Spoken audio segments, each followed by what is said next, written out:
Amrani amane busumi emona biaye ba ko my Ghana abowura ho ma behu sede amrani amane ho nsem so ti abakosem nyina wo ho no no ye cultural centers ahodo ye wo omayi mu na opanyina ono no wo hwechire se panyimpa de ma national culture no Center for National Culture no ye Alhassan Salomon to Dokas na wo de adesrede ato mpanimfo eka bi e wo mu anim se wo srada sede amamre biaye ho no no aye no akade ahodo nsede ni wonti ama adwuma no enkoye nti omaye wadom. Well, theater day no. Quiet to say da Rebecca say celebration day no pay.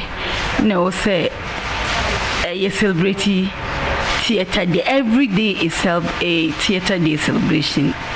I didn't know because some no share ya memory to say a can for and I say fancy for.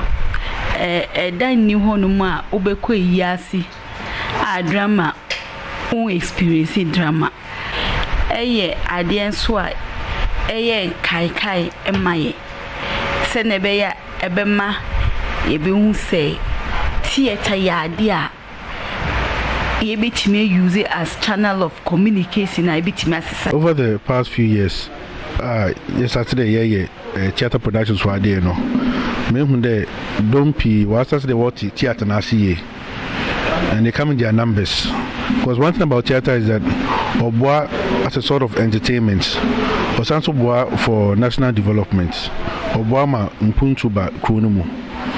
So I think that theater has come to stay.